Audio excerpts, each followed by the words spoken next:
Well, I hope you watched yesterday on CBS as Keegan Bradley had a great approach on the 72nd hole to put the pressure on Tommy Fleetwood. He was down 2 with 3 to go, then down 1 on the 72nd. Fleetwood short of the green and leaves his birdie putt way short. He was up by a stroke here, but misses the par putt. Not only that, but he gives Bradley the line.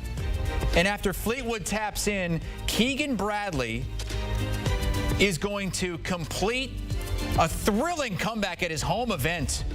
His second win in the last 10 months on tour. Only Scottie Scheffler has more among players who could be on the US Ryder Cup team. The top 6 automatically go.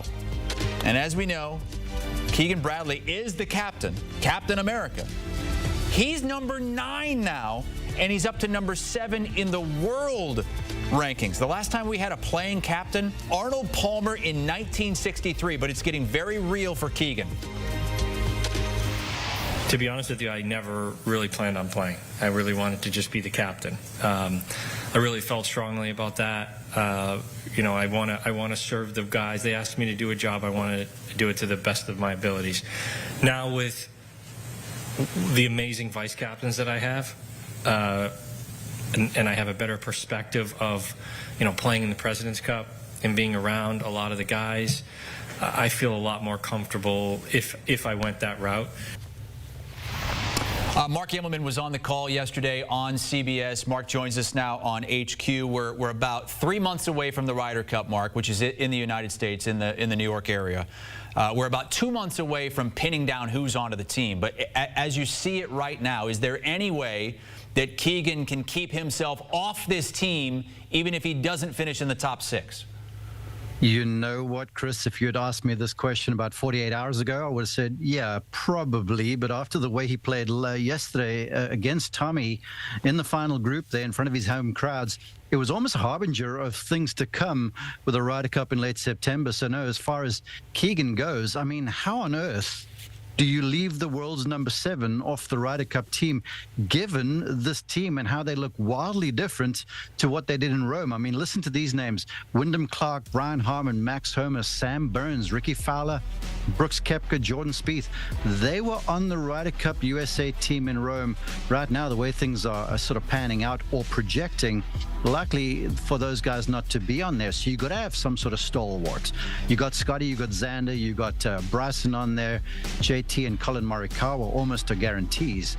But you've got to have Keegan Bradley playing as far as I'm concerned. So I'm sure today he's kind of drinking in the victory, but I'm certain he's been on the phone with his vice captains as if to say, listen, boys, roles may change in New York in a few months' time. So if that happens, if he is a playing captain, what does that look like? What are the logistical challenges there?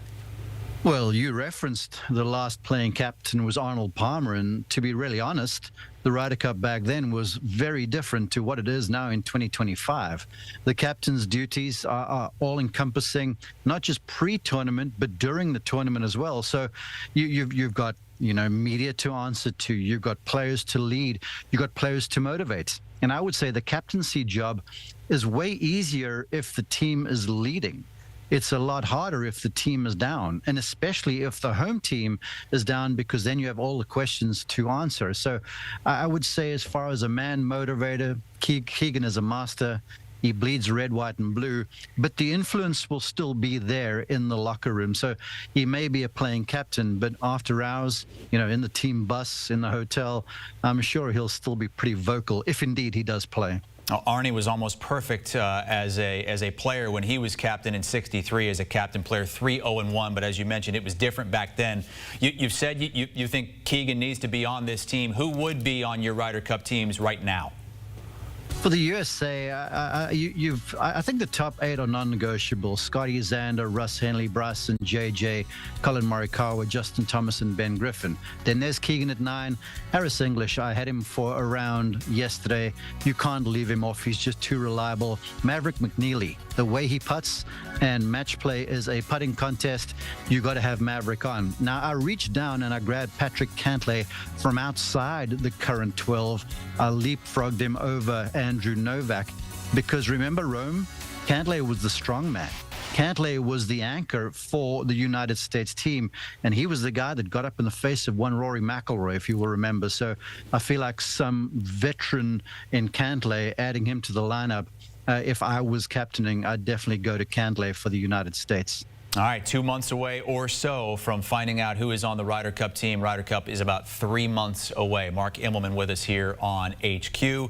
Got the Rocket Classic on CBS and Paramount Plus this weekend, and Keegan Bradley is in the field once again after his second win in 10 months on tour and second win at the Travelers, his hometown event, in the last 3 years.